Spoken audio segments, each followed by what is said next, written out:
Ain't no use sit and wonder why, baby, if you don't know by now. Anyway, I wish I could have had time to relearn all those songs and redo them for you. Didn't hear about it soon enough, but how about that Bobby Dylan? Isn't that amazing? Maybe next time. I got a little Utah Phillips thing that I wanted to do tonight. I wanted to do it originally way back in May on the anniversary of his death, and one thing led to another, and I'm finally here. So,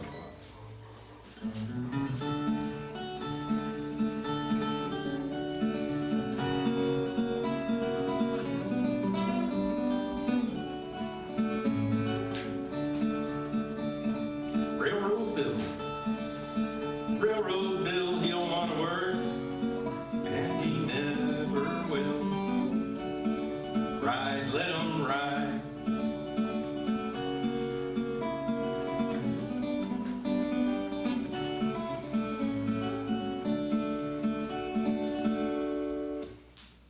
You know, speaking of not wanting to work, I recently entered the ranks of the gainfully unemployed. Yeah, yay. I was working for this outfit providing IT services over to the power plant. And the contract came up for bid. And these bottom feeders slithered into town and they underbid everybody.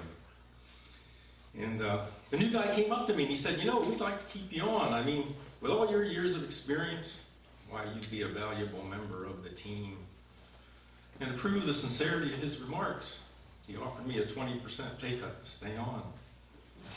Now, a similar thing had happened to me a few years back, and that time I took $1 an hour pay cut and I lost almost all my benefits. Yeah, I had the privilege of working every Christmas, every New Year's, every Independence Day, every Labor Day, all for straight pay. No overtime, no holiday pay, no sick time, no vacation, no raises. So it'd been a downward slide. I said to the guy, I said, excuse me, sir, but you know, I've been desperately clinging to the last rung on that upwardly mobile ladder you may have heard of. And you're making it awfully hard for me to hang on. And he said, oh, you need look no further than the White House and Mr. Obama for the source of your troubles. Well, I stopped him right there. I said, excuse me, sir, but I don't believe it's the hand of the Kenyan socialist I'm feeling in my pocket. I believe it's the golf tan hand of you and your fellow suits upstairs who are leeching off the fruits of my labor. Well, having no repost to counter the validity of my argument, an embarrassing silence ensued. Well, I took that as my cue. I figured I'd gather up what scraps of dignity remained to me after 12 years on the job, and I walked.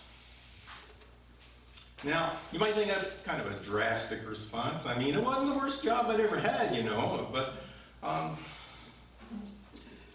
you know, let me tell you about the worst job I ever had. The worst job I ever had was working for the, what's it, Santa Fe? Yeah, it was the Santa Fe Railroad outside of Las Vegas, Nevada. Way out in the old Mormon Muddy Mission. That's what the Navajos called the Bonies. And the job was gandy dancing. Now, gandy dancing was when the Irish was building the railroad, you see. They used these long-handled shovels called Irish banjos, made by the Gandy Shovel Company of Chicago, Illinois. And what the laborer would do is, you see, he'd take the flat end of the shovel and he'd shove it in under a rail or a tie when he could find it, and then he'd kick some dirt up underneath there. He'd climb out on the long handle, and he'd do a little jig step out there and tamp down the roadbed. And that's what gandy dancing was, leveling up the roadbed so the damn train won't fall off. But they don't do gandy dancing like they did back in the old days. Nowadays, they run 3 cars out on the line, and the first car, it's a sleeping car. It's got bunks. They're 18 inches apart. The next car is a tool car. And you got your bits and your jackhammers and your tampon irons and all the tools you need to do the job. And the third car, it's a cook car. You got your pots and pans and a Kohler wood-burning stove at one end and a long table down the middle to eat at. Only thing they don't have is a cook. It's because they're cheap. But the rule was the members of that crew were supposed to get together and decide amongst themselves who would be the cook. But they didn't do it sensible, like drawing lots or figuring out who's the best cook. No, you see what they do is they wait and see who complained the most about the cooking. Then they'd say, all right, wise guy, you think you can do better? You be the cook. Well, that was me, see. Old alligator mouth. But that was the worst damn food I'd ever had. I mean, it was dog bottom pie, duck butt pudding, pheasant sweat. Yeah, pheasant sweat. Yeah, I can see some of you sophisticated folks over there. You probably think that's a delicacy. But I thought it was just garbage, so I complained. I said, all right, you be the cook. Well, that made me mad, see, because I didn't want to cook. But I knew that if anyone complained about my cooking, they'd have to cook. Well, armed with that knowledge, I sallied forth across the muddy river, and I was walking around there amongst the bunch grass and the cheatgrass, and there I spied one hell of a big mooseturd, biggest damn mooseturd. It was a real steamer. Well, I looked down at that meadow wafer, and I said to myself, Self, I'm going to bake me up a mooseturd pie. Because if anyone complains about my cooking, they're going to have to cook. So I tipped that pasture pastry up on edge. I got my shit together, so to speak, and I started rolling it down towards the cook cart. Boom, boom. I leaned it up against the side. I went in, and I baked up a hell of a big pie shell. And I cooked that mooseturd into it just as slick as you please. I laid strips of dough across it. I crimped the edges with my thumbs. I garnished it with parsley, sprinkled it with paprika. It was beautiful, poetry on a plate. And I served it up for dessert, waiting for the first hint of a complaint. Well, this giant dude walked in, about 6'4", throwed himself down like a fool on a stool, picked up a fork, and he took a great big bite of that mooseturd pie. Well, he threw down his fork, and he let out a bellow, and he said, my God, that's mooseturd pie! It's good, though.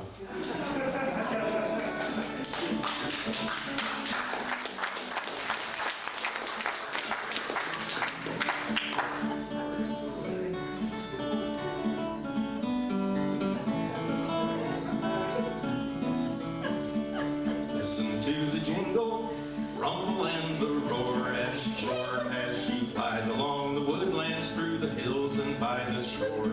Hear the mighty rush of the engines, hear that lonesome hobo call, traveling through the jungles on that Wabash cannonball.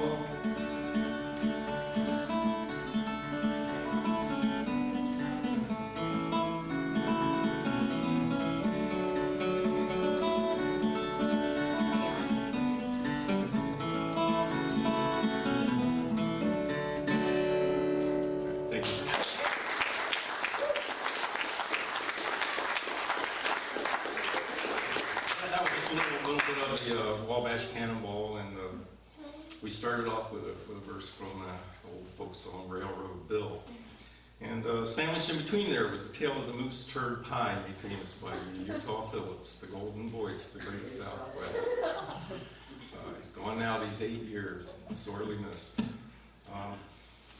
Let me try and do another song by Utah. This one, he wrote it after he was checking out a club in Chicago he was going to play at, and he had to poke his head in and look around, and he heard some music in the bar area, and it turned out that the janitor had set aside his bucket and his mop, and he was at the piano banging away some old revolutionary tunes from the 30s. And Utah was intrigued by this. When he looked a little closer, he sees the man only had playing with one hand because he only had one arm. And he got to talking to him, and he found out his name was Eddie. He had been in the Spanish Civil War. He was one of the Americans who volunteered to go over there and fight for the Republican cause against the fascists. And he left an arm back at the Battle of the Ebro, which was a famous river in Spain, and the big battle that finally crushed the Republicans that happened there. if you don't know, and I didn't know hardly anything about this until I heard Utah's song, Hitler and the Nazis supported Franco's fascists against the Republic, and Mussolini's fascists supported them as well, and they gave them arms and fancy weapons. And they say that Hitler was trying out some of his new tactics and some of his new weapons as preparation for World War II. He tried them out on the Spaniards. You know, there were a lot of volunteers that went over there, several thousand from the U.S., many, many more from around the world. George Orwell was one, you probably know. Ernest Hemingway was one of them. And this song is kind of a little bit about Eddie's story. I always forget to keep going up on this. No, wait, this is hold on a second, I don't remember if this is the one I got to keep up on or not. Yeah.